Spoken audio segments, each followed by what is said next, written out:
Assalamualaikum warahmatullahi wabarakatuh. Eh, eh, Kami dari kelompok 8 akan menampilkan hasil presentasi kami mengenai kumpulan bahan materi pedagogi bagian 2. Perkenalkan, nama saya Putri Nisa dengan NIM 180220074 dan teman saya Nadia Suhada dengan NIM 180220073.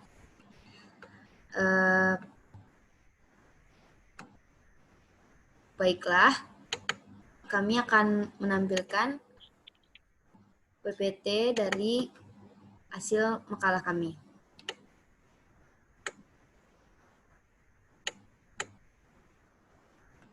Yang akan dibacakan oleh Nadia Suhada. Kepada Nadia, dipersilahkan.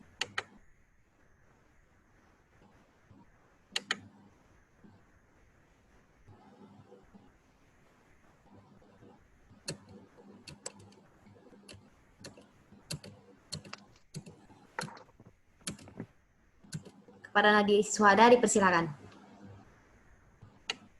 Baiklah, materi pertama yaitu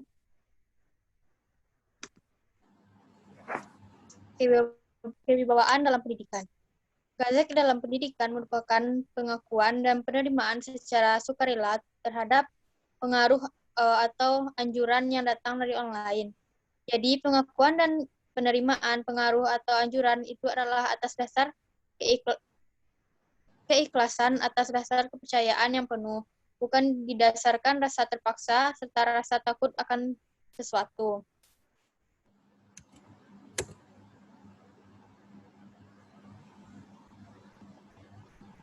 Macam-macam penggunaan atau pelaksanaannya dalam pendidikan itu terdapat dalam pergaulan antara orang dewasa dengan anak-anak. Sebab pergaulan antara orang dewasa sesamanya, orang menerima dan bertanggung jawab sendiri terhadap pengaruh-pengaruh pergaulan itu. Terdapat 5 fungsi gezak. Yang pertama, mempengaruhi anak untuk menuju kedewasaan. Yang kedua, membantu anak menjadi orang yang kelak dapat dan sanggup memenuhi tugas hidupnya dengan berdiri sendiri. Ketiga, membawa anak ke arah pertumbuhan yang kemudian dengan sendirinya mengakui wibawa orang lain dan mau menjalankannya juga. Yang keempat, anak akan mengerti bahasa untuk menerima petunjuk-petunjuk tentang apa yang diperbolehkan dan apa yang tidak diperbolehkan oleh pendidik. Yang kelima, membuat si anak mendapatkan nilai-nilai dan norma-norma hidup.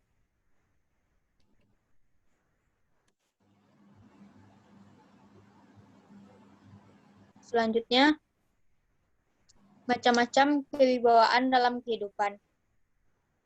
Poin A, kewibawaan pemimpin atau kepala. Seperti kewibawaan pemimpin organisasi, baik organisasi politik atau organisasi massa. Kewibawaan kepala kantor atau kepala sekolah. Kewibawaan tersebut karena jabatan atau kekuasaan. B, kewibawaan keistimewaan, seperti kewibawaan seseorang mempunyai kelebihan atau keunggulan di bidang tertentu. Di antara kelebihan yang dapat menimbulkan kewibawaan seseorang ialah A, kelebihan di bidang ilmu pengetahuan, baik umum maupun agama. B, kelebihan di bidang pengalaman, baik pengalaman hidup maupun pekerjaan. C, kelebihan di bidang kepribadian, baik di bidang akhlak maupun sosial. D, kelebihan di bidang harta, baik harta tetap maupun harta berpindah. E, kelebihan di bidang keturunan, yang mewarisi karisma leluhurnya.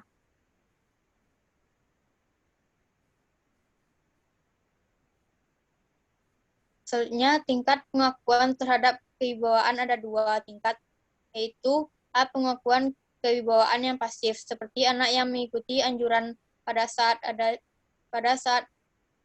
pengajar. Anak memandang norma-norma yang disampaikan menyatu dengan yang menyampaikan. B, pengakuan kewibawaan yang aktif, seperti anak mengikuti anjuran si pengajar karena kesadaran, baik ada maupun tidak ada si pengajar, karena adanya kesadaran anak memandang norma itu memang patut dan wajib dipatuhi dan ditaati. Adapun dalam menggunakan kewibawaan perlu memperhatikan hal berikut. A. Dalam menggunakan kewibawaan hendaklah didasarkan atas perkembangan anak didik. B. Penerapan kewibawaan hendaknya didasarkan atas rasa cinta, kasih sayang kepada anak didik. C. Hendaknya kewibawaan digunakan untuk kepentingan anak didik. D. Hendaknya kewibawaan digunakan dalam suasana pergaulan antara pendidik dan anak didik. Karena dengan pergaulan maka proses pendidikan bisa berjalan dengan lancar.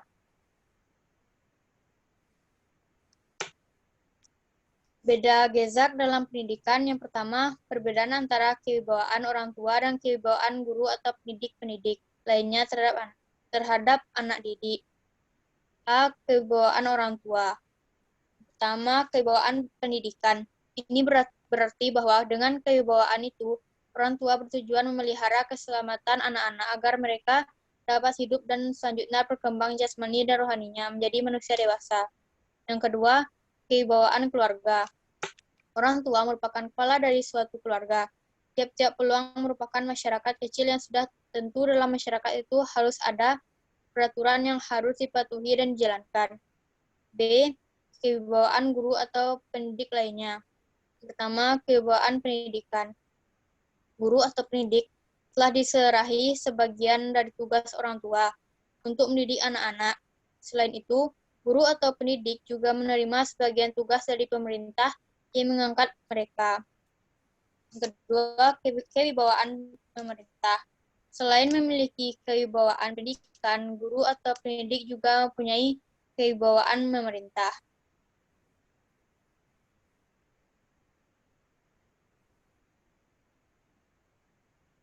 Materi yang kedua yaitu kewibawaan dalam pembelajaran. A. Pengakuan dan penerimaan. Penerimaan dan perlakuan guru terhadap anak didik atas dasar kemandirian atau kemanusiaan anak didik, serta penerimaan dan perilaku anak didik terhadap guru atas dasar status, peranan, dan kualitas yang tinggi. Kesadaran dan pemahaman tentang hak milik manusia dan dimensi kemanusiaan yang merupakan sikap dasar untuk memuliakan kemanusiaan peserta didik melalui pendidikan. B. Kasih sayang dan kelembutan. Sikap, perlakuan, dan komunikasi guru terhadap anak didik didasarkan atas hubungan sosio-emosional yang dekat, akrab, terbuka, fasilitatif, dan permisif, konstruktif, bersifat pengembangan. Dalam proses pembelajaran di kelas, Jalaluddin Rahmat tahun 1985 menyatakan bahwa interaksi dalam proses pembelajaran merupakan suatu hubungan interpersonal yang mengembangkannya menjadi suatu pola kerjasama yang baik. Diperlukan syarat sebagai berikut. Yang pertama, sikap percaya. Yang kedua, sikap sportif. Yang ketiga, sikap terbuka. Dengan adanya sikap percaya, sportif, dan terbuka akan mengarah kepada hubungan atau interaksi pembelajaran yang menumbuhkan sikap saling menghargai, menghormati yang pada akhirnya akan bermuara pada timbulnya rasa kasih sayang antara guru dan siswa dalam proses pembelajaran. Apabila telah terjalin ikatan kasih sayang dan kelembutan cinta antara guru dan siswa, akan menimbulkan rasa percaya, terbuka, menghormati, dan menghargai guru. Dengan demikian, kasih sayang, kelembutan, dan suasana pembelajaran yang didapatkan siswa merupakan bentuk bimbingan dari guru. Akan mampu merangsang siswa untuk memberikan reaksi positif, tindakan-tindakan kreatif, pengetahuan, dan pemikiran baru yang lebih maju dalam mencapai kemandirian, khususnya belajar.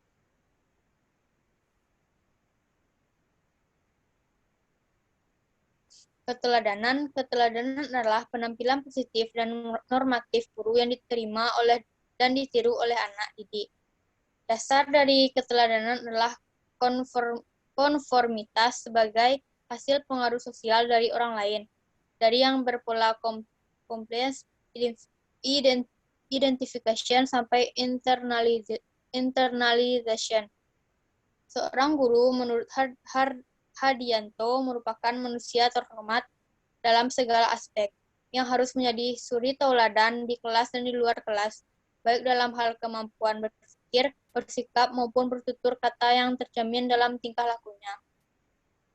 Kesimpulan yang dapat ditarik dari beberapa pendapat di atas adalah keteladanan guru dalam pendidikan atau proses pembelajaran merupakan hal yang mutlak adanya ditinjau dari segi penampilan, cara berpakaian, bersikap, tutur bahasa, atau perkataannya, kedisiplinan, dan tanggung jawab, dalam arti menyangkut perkataan, perbuatan, dan tingkah laku guru dalam keseharian, terutama tentunya dalam proses pendidikan. Pengarahan adalah upaya guru untuk mewujudkan mana anak didik membina diri dan berkembang. Upaya yang bernuansa direktif ini termasuk di dalamnya kepemimpinan guru tidak mengurangi kebebasan anak didik sebagai subjek yang pada dasarnya otonom dan diarahkan untuk menjadi pribadi yang mandiri. Pendidik harus menjadi seseorang yang patut diteladani oleh peserta didik dengan memberikan suatu etika yang baik di dalam memberikan pengarahan pembelajaran.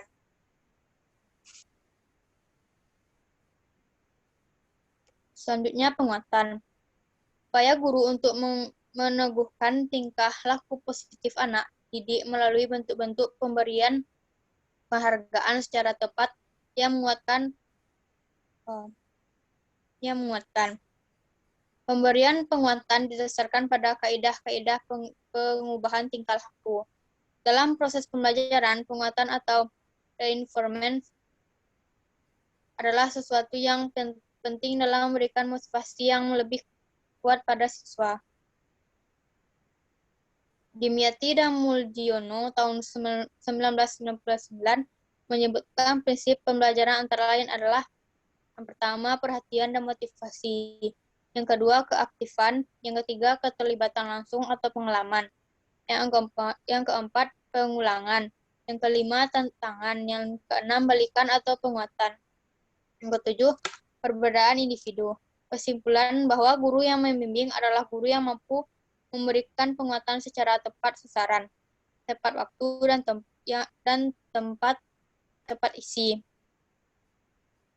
tepat cara, dan tepat orang yang memberikannya pada siswa. Dalam arti kapan, siapa siswanya, dan hal seperti apa yang seharusnya diberikan penguatan secara positif. Dalam arti, agar siswa tersebut mengulangi dan mempertahankan hal-hal yang baik telah diperolehnya. Dan memberikan penguatan negatif, agar siswa meningkatkan hal-hal negatif dan berupaya melakukan perbaikan pada hal-hal yang positif, sehingga siswa merasa diperhatikan, dibimbing, diarahkan, dan dimotivasi untuk melakukan tindakan pengembangan, pengayaan, dan perbaikan atau remedial untuk dirinya. Selanjutnya, tindakan tegas yang mendidik. Upaya guru untuk mengubah tingkah laku anak didik yang kurang dikehendaki melalui penyadaran anak didik atas kekeliruannya, dengan tetap menunjang kemanusiaan anak didik serta tetap menjaga hubungan baik antara anak didik dan guru. Dengan tindakan tegas yang mendidik ini, tindakan menghukum yang menimbulkan suasana negatif pada diri anak dan didik dihindarkan. Menurut Thomas Armstrong, 2003, ada beberapa teknik yang dapat dilakukan untuk menangani perilaku siswa, yaitu yang pertama, bicara kepada siswa, yang kedua, memberikan contoh atau teladan bagi siswa, yang C, sediakan konseling pribadi, yang terakhir, buat konseling bersama teman-teman sebaya. Kesimpulan bahwa tindakan tegas terhadap siswa yang melakukan pelanggaran atau kesalahan perlu dilaksanakan dengan pendekatan yang bermuatan pendidikan agar dapat mendorong si pelanggar untuk menyadari kesalahannya dan memiliki komitmen untuk memperbaiki diri sehingga pelanggaran atau kesalahan itu tidak terulang lagi. Penggunaan tindakan tegas yang mendidik terhadap anak akan tetap menyuburkan kasih sayang, dapat menyadarkan siswa akan kesalahannya, mengembangkan hubungan yang harmonis dengan siswa, dan mampu membentuk budi pekerti yang baik pada siswa, serta tetap menghargai dan menghormati guru, sehingga kewibawaan guru tetap terpelihara. Materi yang ketiga yaitu perangkat pembelajaran. A. Kurikulum.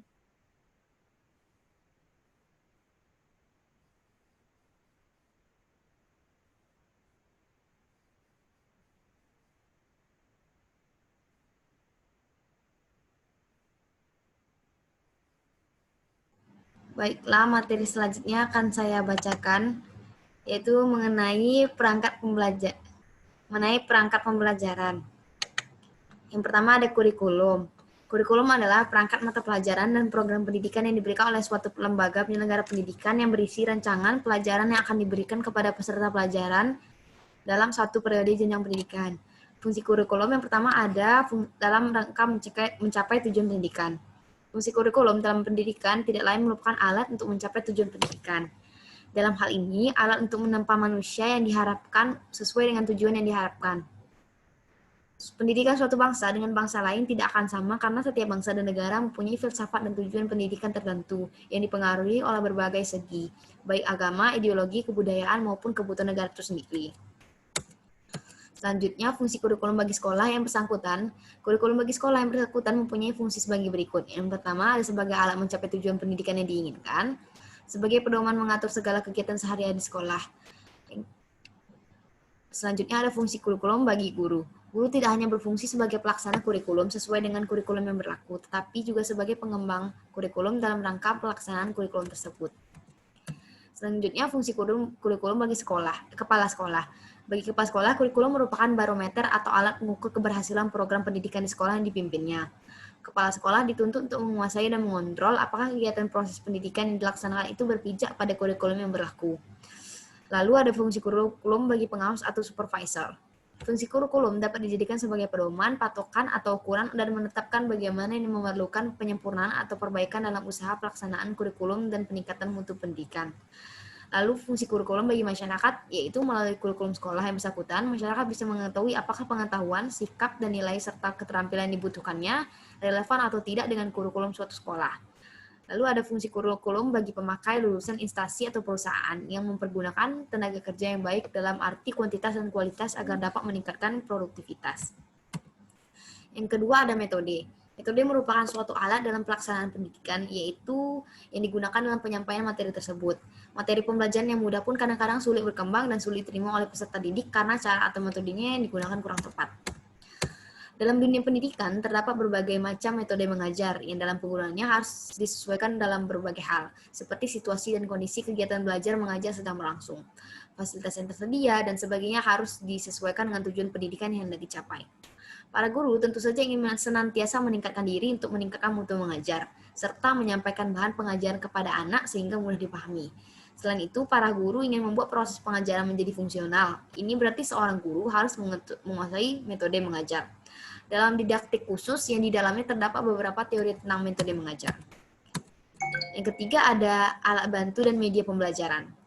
Alat bantu pembelajaran adalah segala sesuatu yang digunakan untuk membantu pencapaian tujuan pembelajaran. Kata segala sesuatu memberikan pengertian bahwa alat pembelajaran mempunyai wujud fisik dan non-fisik. Alat bantu pengajaran lebih banyak berguna membantu siswa belajar ketimbang membantu guru mengajar. Itu sebabnya mempelajari alat bantu belajar mengajar tidak bisa asal-asalan. Penggunaan alat bantu pengajaran terpusat pada anak, sebab berfungsi membantu anak belajar agar lebih berhasil. Kedudukan alat pembelajaran adalah sebagai berikut. Yang pertama, alat pembelajaran merupakan salah satu faktor untuk mencapai efisiensi hasil belajar. Lalu, alat pembelajaran sebagai alat bantu untuk mewujudkan situasi belajar yang efektif. Yang ketiga, alat pembelajaran merupakan bagian integral dari keseluruhan proses pembelajaran. Keempat, alat pembelajaran penggunaannya integral dengan tujuan dan isi pelajaran. Selanjutnya, alat pembelajaran bukan semata-mata alat hiburan atau sekedar pelengkap. Dan alat pembelajaran lebih diutamakan untuk mempercepat proses pembelajaran dan membantu peserta didik dalam menangkap pengertian yang diberikan pendidikan. Media pembelajaran berkenaan dengan media pembelajaran.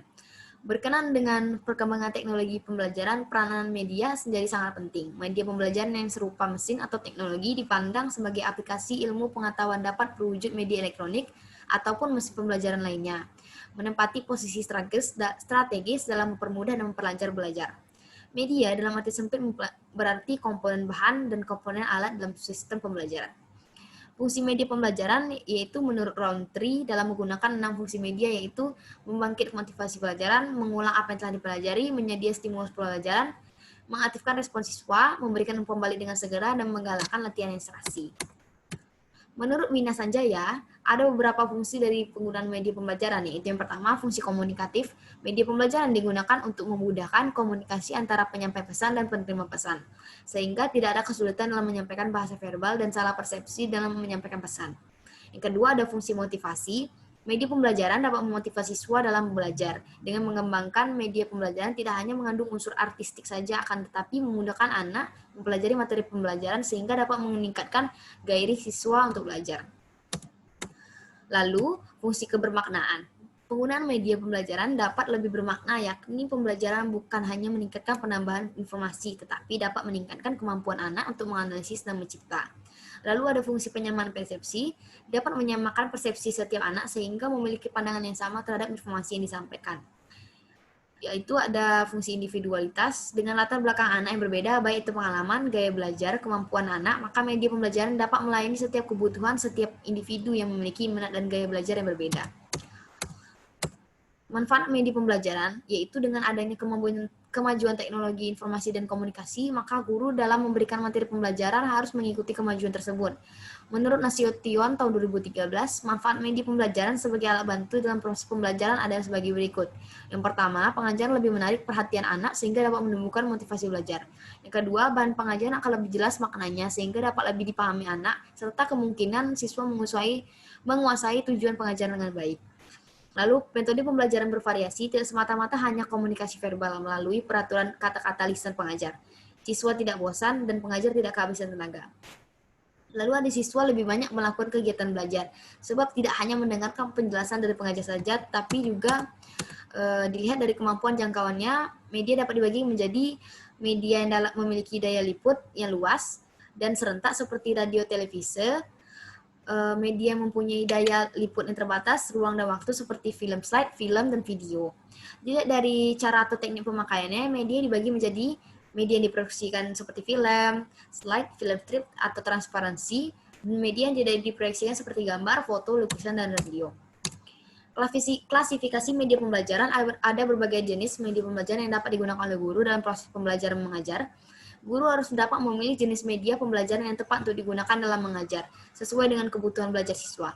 Melihat dari sifatnya, media dibagikan ke dalam, yang pertama, media auditif, media visual, dan media audiovisual.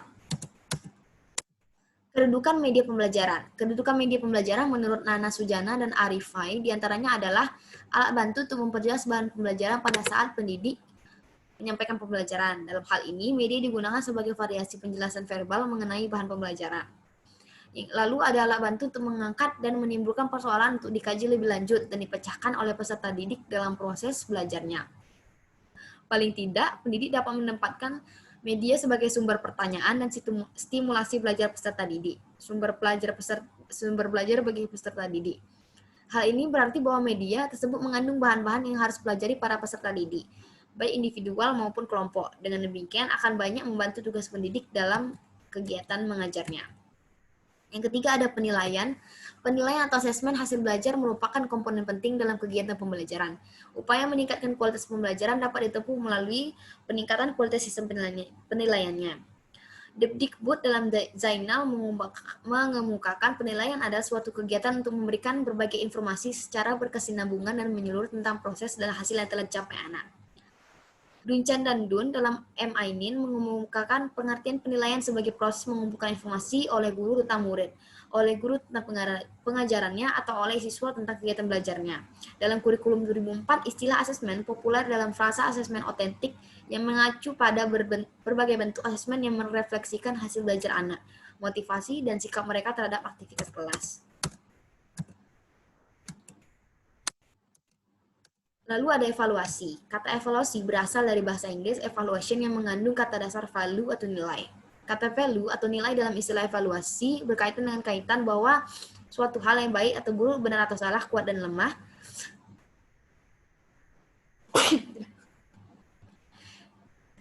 Secara umum, evaluasi diartikan sebagai suatu proses mempertimbangkan suatu hal atau gejala dengan menggunakan patokan-patokan tertentu yang bersifat kualitatif, misalnya baik atau tidak baik, kuat atau lemah, memadai atau tidak memadai, tinggi, rendah, dan sebagainya. Apabila sekolah diumpamakan sebagai tempat untuk proses produksi dan calon peserta didik diumpamakan sebagai bahan mentah, maka lulusan dari sekolah itu hampir sama dengan produk hasil olahan yang sudah siap digunakan. Disebut juga dengan ungkapan transformasi. Jika digambarkan dalam bentuk diagram akan terlihat transformasinya sebagai berikut. Input, transformasi, output, dan umpan balik. Input adalah bahan mentah yang dimasukkan ke dalam transformasi. Dalam dunia sekolah, maka yang dimaksud dengan bahan mentah adalah calon peserta didik yang baru akan memasuki sekolah. Output adalah bahan jadi yang dihasilkan oleh transformasi yang dimaksud dalam pembicaraan ini adalah peserta didik lulusan sekolah yang bersangkutan untuk dapat menentukan apakah peserta didik berhak lulus atau tidak. Yang ketiga adalah transformasi adalah mesin yang bertugas mengubah bahan mentah menjadi bahan jadi. Dalam dunia sekolah, sekolah itulah yang dimaksud dengan transformasi. Sekolah itu terdiri dari beberapa mesin yang menyebabkan berhasil atau gagalnya sebagai transformasi. Tugas yang terakhir ada kesukaran-kesukaran dalam pendidikan dan pembelajaran. Tugas utama seorang guru adalah membelajarkan siswa. Ini berarti bahwa bila guru bertindak mengajar, maka diharapkan siswa belajar atau belajar. Namun, ada kalanya di dalam kegiatan belajar mengajar di sekolah sering ditemukan masalah-masalah yang berkenan dengan belajar yang dialami siswa tersebut. Masalah-masalah tersebut dipengaruhi beberapa faktor internal dan faktor eksternal. Faktor yang dapat menyebabkan kesulitan belajar pada siswa dapat dikelompokkan menjadi faktor internal dan faktor eksternal. Faktor internal yaitu yang dapat menyebabkan kesulitan belajar bagi siswa antara lain kemampuan intelektual, perasaan dan kepercayaan diri, motivasi, kematangan untuk belajar, usia, jenis kelamin, dan lain-lainnya. Lalu ada faktor eksternal. Faktor eksternal yang dapat menyebabkan kesulitan belajar bagi anak dapat beberapa, yaitu guru, kualitas pembelajaran, instrumen dan fasilitas pembelajaran, serta lingkungan sosial dan alam.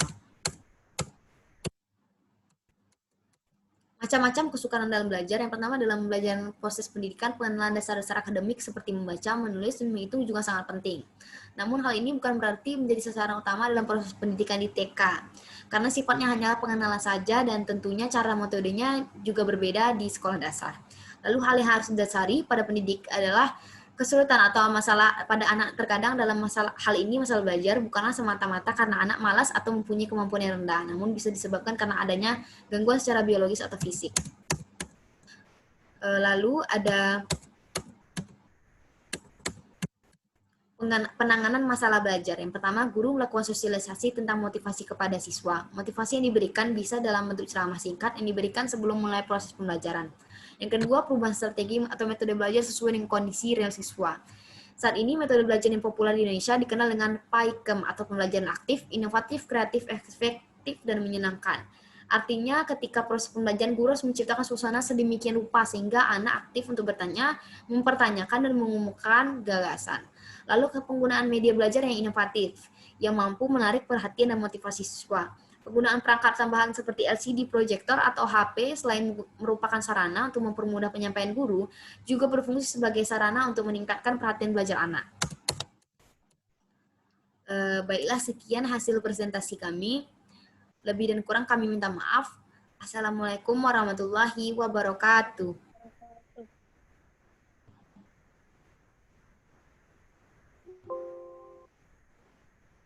Gimana cara ini,